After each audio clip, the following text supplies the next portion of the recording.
हे guys, welcome back one second. So friends, आज जो मैं मूवी एक्सप्लेन करने वाला हूँ वो एक ऐसे लड़के की कहानी है जो कि एक मजदूर से बिलियनियर बन जाता है। और वो कैसे बनता है, चलिए जानते हैं इस वीडियो के अंदर। तो कहानी की शुरुआत होती है, विक्टर नाम के एक लड़के को दिखाया जाता है जो कि वो बचपन में ही समझ चुका था कि उसके पिता छोटे छोटे काम करके हम सभी को पाल रहा है और उनकी फैमिली काफी ज्यादा गरीब है। और तो और जब विक्टर के पिता की जॉब चली जाती है तब तो उसकी माँ ने भी एक अमीर लड़के से शादी करके विक्टर और उसके पिता को छोड़ दिया होता है। और ये देखकर विक्टर के दिल में अमीर बनने का सपना जाग गया कि वो अपनी जिंदगी में इतना अमीर बनेगा कि उसकी माँ उनको छोड़ने पर अफसोस करेगी। अब इसके बाद हम देखते हैं कि विक्टर अभी जवान हो चुका है और आज वो अपने घर को छोड़कर शहर की तरफ जा रहा था ताकि वो कुछ पैसे कमा सके। और आज जब यहाँ पर वो घर छोड़कर जा रहा था तो विक्टर के पिता उसके जेब में $200 रख देते हैं, जिससे विक्टर बहुत ही शर्मिंदा हो जाता है और कहते हैं कि शहर में जाकर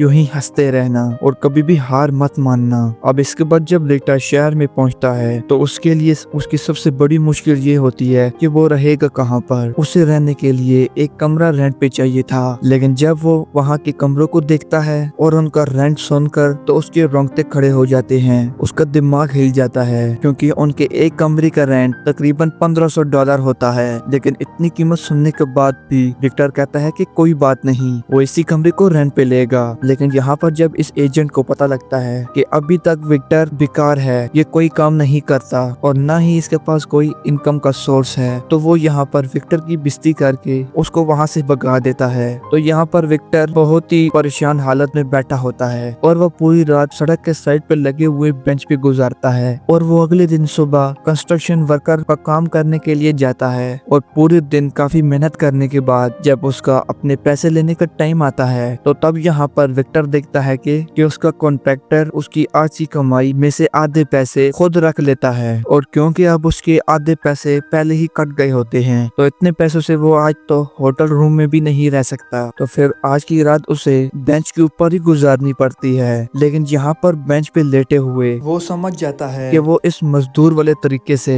कभी भी बिलियनियर नहीं बन सकता। और वहाँ पर वो कुछ दिन और काम करने के बाद उसके दिमाग में एक आइडिया आता है और वो अपने सारे पैसे लेकर एक दुकान पे जाकर काफी प्रोफेशनल लुकिंग कपड़े खरीद लेता है। और उन कपड़ों को पहनते ही उसका हौसला भी काफी ज्यादा बढ़ जाता है कि वो अभी काफी अच्छा और अमीर लग रहा है। लेकिन उसके जेब में $10 तक नहीं होते। और फिर उसके बाद वो यहाँ से एक इंटरनेट कैफे में जाता है, यानी कि एक फोटो स्टेट करवाने वाली दुकान पे जाता है और वहाँ पे वो अपने सारे नकली दस्तावेज बना लेता है जिसके मुताबिक इसके पास एक नौकरी है और साथ में प्रूफ ऑफ इनकम भी होता है। इसके बाद वो एक रियल एस्टेट एजेंट से मिलने जाता है। लेकिन यहाँ पर ये रियल एस्टेट एजेंट यानी कि जमीन बेचने वाली औरत वेटर के कपड़े देखकर ही समझ जाती है कि वो जो सूट पहन कर आया है वो थर्ड क्लास है, इसलिए वो विक्टर को मुंह लगाए बगैर अपने ऑफिस में चली जाती है। और एजेंट को लगता है कि विक्टर आज जिस घर को खरीदने के लिए आया है वो उसका रेंट नहीं दे सकता क्योंकि ये एक लग्जरी अपार्टमेंट है और इस अपार्टमेंट का रेंट $3400 होता है। और विक्टर को देखे तो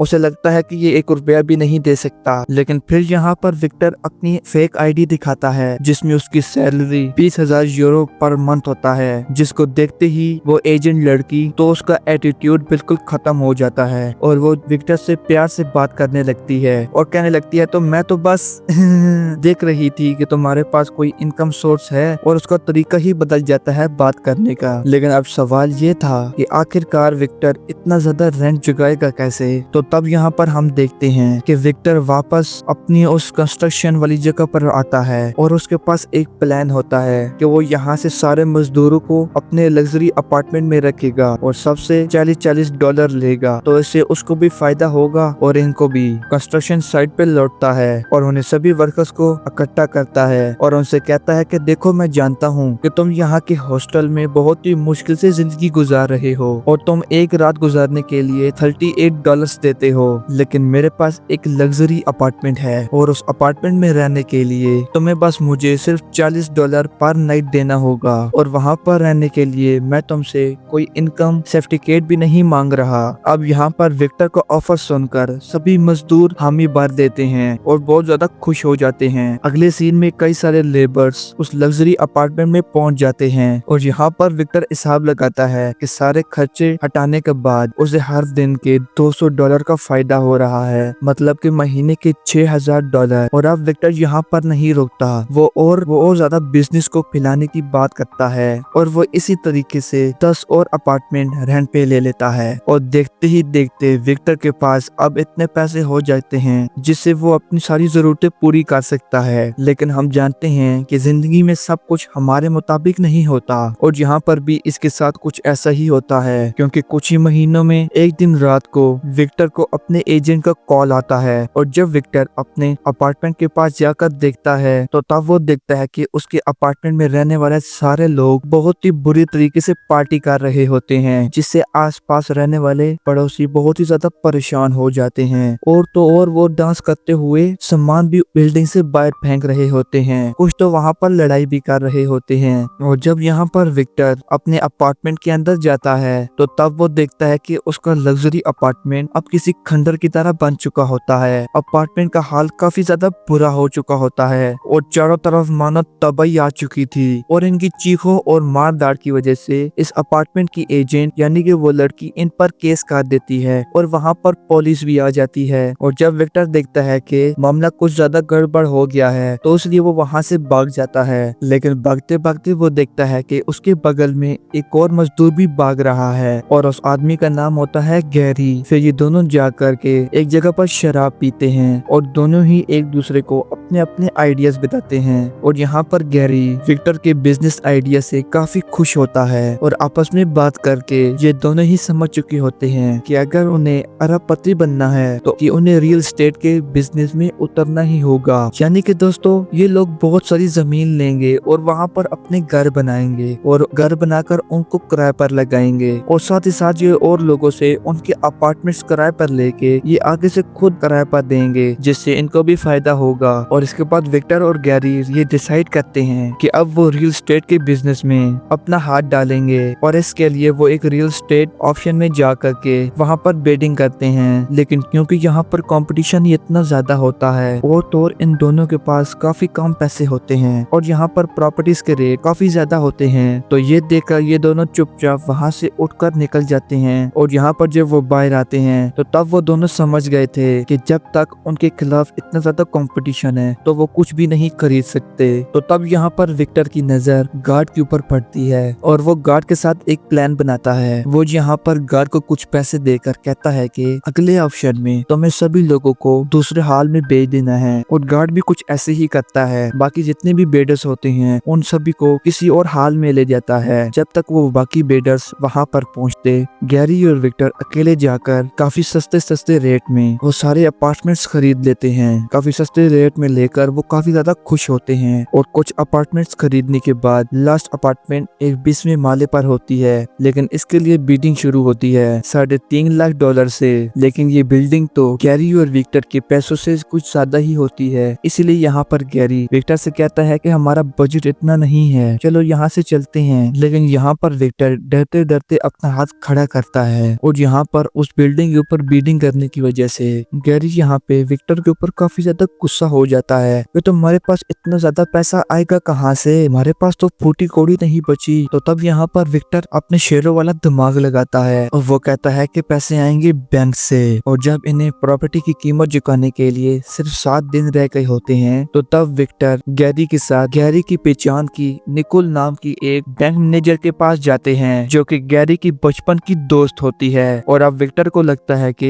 विक्टर निकोल की वजह से बैंक से वो एक लोन ले सकते हैं, वो भी बिना किसी कागजी कार्रवाई के। लेकिन यहाँ पर लोन के लिए निकोल मना कर देती है और वो कहती है कि आखिर तुम्हारे पास गिरवी रखने के लिए क्या है। तो तब यहाँ पर विक्टर कहता है कि हमारे पास 20 अपार्टमेंट की एक बहुत बड़ी बिल्डिंग है और हर एक अपार्टमेंट की कीमत लगभग $3 लाख है और 20 अपार्टमेंट की कीमत $6 मिलियन से ज्यादा है। अब इतनी बड़ी अमाउंट सुनकर निकोल का भी इसमें इंटरेस्ट भर जाता है और वो सोचती है कि उसने इतना बड़ा लोन पास कर दिया तो उसकी भी प्रमोशन हो जाएगी। और इसके बाद विक्टर गैरी के पहचान वाले एक इंश्योरेंस एजेंट से मिलता है और उनसे वो हाई क्लाइंट्स की लिस्ट ले लेता है जो कि इस तरीके की प्रॉपर्टी खरीद सकते हैं। और लोन क्लियर होने के बाद ये दोनों जाते हैं उन प्रॉपर्टीज को चेक करने के लिए जो इन लोगों ने खरीदी होती है। लेकिन वहाँ पर जाकर ये देखते हैं कि उनके अपार्टमेंट्स तो बहुत ही ज्यादा खराब हो चुके हैं, हर जगह पर तोड़ फोड़ हो चुकी होती है, एकदम ये कबाड़खाना लग रहा होता है। लेकिन इन दोनों के पास इतना पैसा नहीं होता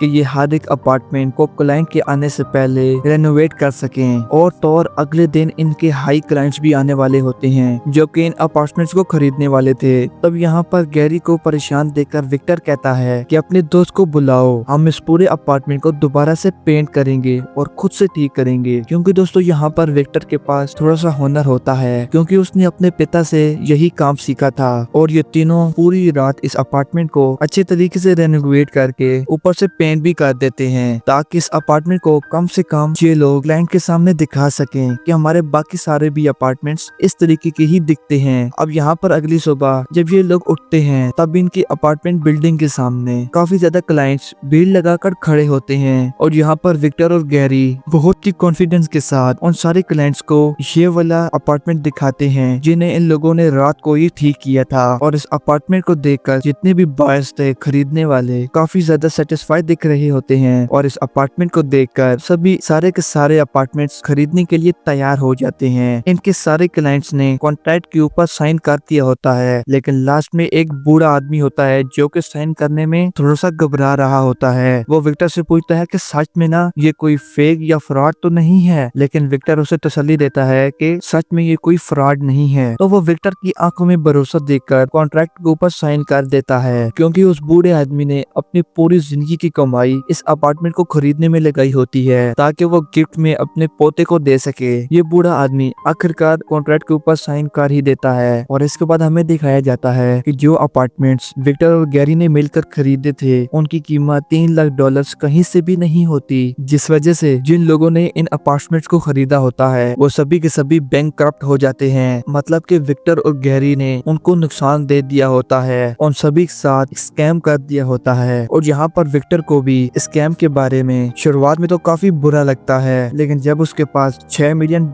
आते हैं तो उसकी ये वाली परेशानी भी दूर हो जाती है क्योंकि दोस्तों इसके सामने पैसे के आगे कुछ भी नहीं। और वो गैरी के साथ एक लग्जरियस पार्टी करता है और वहीं पर हम देखते हैं कि इतना बड़ा लोन अमाउंट जब रिकवर हुआ होता है तो इससे यहाँ पर निकोल को भी फायदा होता है, वही लड़की जिसने इनका लोन पास किया था। और उसका भी अब प्रमोशन हो चुका होता है और अब वो बैंक मैनेजर बन चुकी होती है। और अब तो विक्टर निकोल का VIP क्लाइंट बन जाता है और धीरे धीरे निकोल और विक्टर की नजदीकियां बढ़ने लगती हैं। और आखिरकार निकोल और विक्टर एक दूसरे से शादी कर लेते हैं। लेकिन अभी भी विक्टर को लगता है कि उसने कुछ ज्यादा पैसे नहीं कमाए हैं और अब उसे और भी बड़ी छलांग मारनी है। तो फिर यहाँ पर विक्टर निकोल की मदद से एक रियल एस्टेट कंपनी शुरू करता है और देखते ही देखते विक्टर अपने बचपन का बिलियनियर बनने का सपना पूरा कर लेता है और अपने लिए एक बहुत बड़ा सा विला खरीदता है। और वहाँ पर वो निकोल के साथ रहने लगता है और साथ में उसने अपने डैड के लिए एक सुपर कार भी ली होती है। और इसके बाद विक्टर यहाँ पर भी नहीं रुकता, एक काफी महंगा डायमंड का एक नेकलेस खरीदता है, अपनी उस माँ के पास जाता है जिसने उसे बचपन में ही छोड़ दिया होता है। असल में वो यहाँ पर अपनी माँ को दिखाने आया होता है कि वो कितना ज्यादा अमीर हो गया है क्योंकि उसकी माँ ने उन्हें सिर्फ पैसे के लिए छोड़ दिया था। अब यहाँ पर विक्टर उन्हें वो नेकलेस देता है और उनसे कहता है कि आपने ही इन पैसों की वजह से ही ना डैड को छोड़ दिया था। तो तब यहाँ पर विक्टर की माँ उस नेकलेस को वापस देते हुए कहती है कि मैं घर को छोड़कर पैसे के लिए नहीं आई थी। और जब विक्टर की माँ सच्चाई उसके सामने रखती है कि उन्होंने पैसे के लिए उन्हें नहीं छोड़ा बल्कि वो वाकई ही उस आदमी से प्यार करती थी, इसलिए उसने इनको छोड़ा था। अब विक्टर का यहाँ पर पूरा दिमाग घूम जाता है और उसका दिल भी टूट जाता है क्योंकि जो कुछ उसने किया था वो सिर्फ उसने अपनी माँ के लिए किया था, अपनी माँ को दिखाने के लिए कि आप लोगों ने सिर्फ पैसे के लिए ही हमें छोड़ा है। लेकिन उसकी माँ को तो पैसों से कोई फर्क नहीं पड़ता।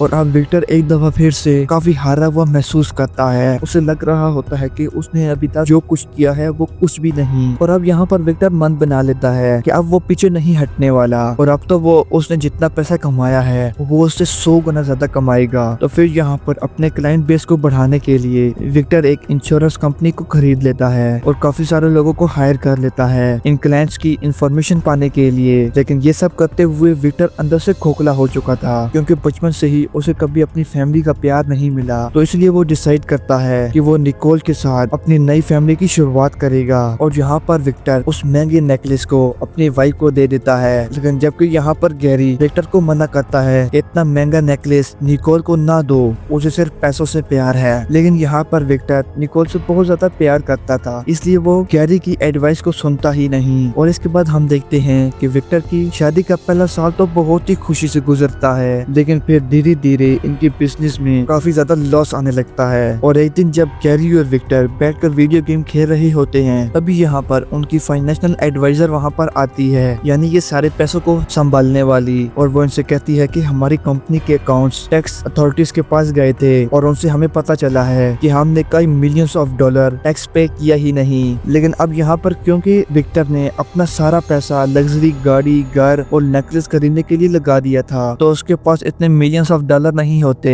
तो वो टैक्स पे करने के लिए उस नेकलेस को बेचने के बारे में सोचता है, जो कि उसने अपनी वाइफ को गिफ्ट में दिया था। और वो अपनी वाइफ निकोल से वो नेकलेस मांगता है क्योंकि ये उसके लिए काफी ज्यादा काम आने वाला था। लेकिन यहाँ पर विक्टर को जब वो नेकलेस घर पर नहीं मिलता, तो तब यहाँ पर विक्टर को गैरी की बात याद आती है और इसी समय पर इन दोनों का आपस में झगड़ा हो जाता है। तो अब ये देखकर विक्टर गैरी के पास जाता है उससे कुछ पैसे लोन लेने के लिए, लेकिन यहाँ पर गैरी भी उसे पैसे देने के लिए तैयार नहीं होता और उससे कहता है कि मेरे पैसों से टैक्स तो पे कर दोगे। लेकिन यहाँ पर विक्टर कहता है कि मैं कोई टैक्स नहीं भरने वाला, मैं इन पैसों से तो और नई प्रॉपर्टीज खरीदूंगा और हमारी कंपनी को और ज्यादा ग्रो करूंगा। और इसके बाद विक्टर और गैरी अपनी कंपनी की एड चलाने के लिए अपना एड भी बनवाते हैं और इससे ये अपनी कंपनी को और भी ज्यादा सिटीज में फैला देते हैं। लेकिन यहाँ पर ये दोनों जबरदस्त दबा के खर्चा कर रहे होते हैं बिना अपने पास कोई पैसे बचाए, क्योंकि इन दोनों को यही भरोसा होता है कि ये फ्यूचर के प्रोजेक्ट से तो और भी ज्यादा कमाने वाले हैं। लेकिन जब एक दिन विक्टर बाहर से घर लौटता है, तब यहाँ पर निकोल को पता चलता है कि विक्टर ने उसके साथ धोखा किया है, वही धोखा दोस्तों लोन वाला। तो इस पर निकोल यहाँ पर अपने बच्चे को लेकर घर छोड़कर चली जाती है और वो विक्टर के खिलाफ कोर्ट में डिवोर्स फाइल कर देती है, क्योंकि निकोल अब विक्टर के साथ नहीं होती।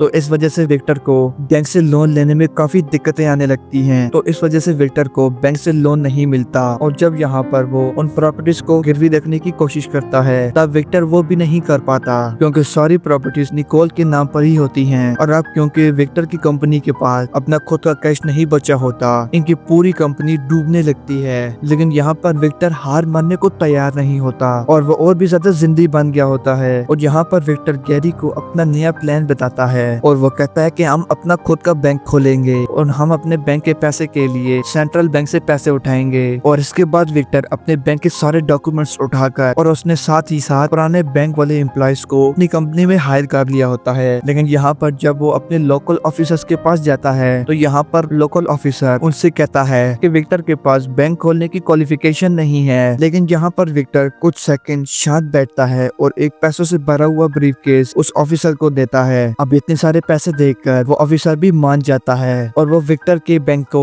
बैंकिंग का लाइसेंस दे देता है। और इस तरीके से विक्टर अपनी डूबती हुई कंपनी को एक दफा फिर से उठा लेता है। और जब यहाँ पर विक्टर लाइसेंस मिलने की खुशी में पार्टी कर रहा होता है, तभी यहाँ पर उसके घर में FBI एजेंट्स आते हैं और उसे अरेस्ट कर लिया जाता है। और यहाँ पर विक्टर के ऊपर कई सारे आरोप लगे होते हैं कि विक्टर ने कई सारे लोगों के साथ स्कैम किया होता है, जैसे कि टैक्स चोरी, गवर्नमेंट ऑफिसर्स को रिश्वत देना और भी कई सारे आरोप। तो इस वजह से विक्टर को यहाँ पर 6 महीने की जेल हो जाती है। और यहाँ पर जेल में विक्टर को अपनी डैड का कॉल आता है कि वो उससे मिलने के लिए अभी अभी शहर आ रहे हैं। लेकिन यहाँ पर विक्टर काफी दिनों से अपने पिता का इंतजार करते हैं, लेकिन उसका पिता उससे मिलने नहीं आता। लेकिन फिर कुछ दिनों के बाद उसे जेल में मिलने के लिए उसकी माँ आती है और वो अपने साथ एक बुरी खबर लेकर आई होती है और वो बताती है कि उस दिन विक्टर से मिलने के लिए उसके पापा आ रहे थे, रास्ते में उनका एक्सीडेंट हो गया और उनकी वहीं पर मौत हो गई। और जब यहाँ पर विक्टर अपने सेल में वापस जा रहा होता है, तो तब उसे रास्ते में महसूस हो रहा होता है कि वो सब कुछ हार चुका है, पैसे, फैमिली, रिश्तेदार, सब कुछ। और अब कुछ महीने जेल में रहने के बाद जब वो जेल से बाहर आता है, तो तब उसे वहाँ पर पिकअप करने के लिए उसकी वाइफ आई होती है। और निकोल ने आज तक विक्टर को माफ नहीं किया होता। बस निकोल ये नहीं चाहती थी कि उसकी बेटी के सर के ऊपर से उसके बाप का साया हट जाए, बस उसकी बेटी उसके पिता को देखना चाहती थी। अब वो जेल से छूटने के बाद विक्टर एक स्मॉल अपार्टमेंट में रहता है और एक दिन विक्टर के पास गैरी की की तरफ से एक लेटर मिलता है जिसके अंदर लिखा होता है कि मुझे उम्मीद है तुम अभी भी एक शेर हो और तुम्हारे अंदर अभी भी एक शेर का दिल मौजूद है। अब यहाँ पर विक्टर काफी समय तक उस लेटर को देखकर मुस्कुराता रहता है और तभी अचानक से वो रात में उठता है और ऐसा लगता है उसे कि गैरी के लेटर में उसे कुछ हिंट दिया गया है और वो लेटर के अंदर शेर की बात सुनकर उसे याद आता है कि गैरी ने उसे गिफ्ट में एक लायन स्टैचू गिफ्ट किया होता है। तो तब यहाँ पर विक्टर उसी रात अपने अपार्टमेंट में आता है जिसे गवर्नमेंट ने सील कर दिया होता है और वहाँ पर वो जाकर उस लायन के स्टैचू के सर के ऊपर जोर से हथौड़ा मारता है और उसके अंदर से उसे वही एक्सपेंसिव नेकलेस मिलता है जो उसने अपनी माँ के लिए खरीदा था और बाद में फिर उसने निकोल को दे दिया था, अपनी वाइफ को। और यहाँ पर हमें रिवील होता है कि निकोल ने वो नेकलेस अपने पास नहीं रखा था बल्कि गैरी ने उससे चोरी कर लिया था क्योंकि गैरी को निकोल के ऊपर बिल्कुल भरोसा नहीं था। अब जब यहाँ पर विक्टर को इतना महंगा हार मिल जाता है तो तब यहाँ पर हम देखते हैं कि अगले दिन ही विक्टर अब उस नेकलेस को हाथ में घुमाते हुए सड़क पे जा रहा होता है। तभी उसके सामने वही बूढ़ा आदमी आता है जिसे कभी विक्टर ने धोखा दिया था और उस बूढ़े आदमी को देखकर एक सेकंड के लिए तो विक्टर फ्रीज हो जाता है। लेकिन तभी यहाँ पर एक लड़की विक्टर के पास आती है और उससे एक प्रॉपर्टी के बारे में पूछती है और हम देखते हैं कि विक्टर एक बार फिर से अपने बिजनेस में मशगूल हो गया है। तो दोस्तों यहाँ पर हमारी कहानी का एंड होता है। कैसी लगी आपको कहानी प्लीज कमेंट में अपनी राय जरूर देना। मिलते हैं ऐसी एंटरटेनमेंट वीडियो के साथ, तब तक के लिए बाय बाय।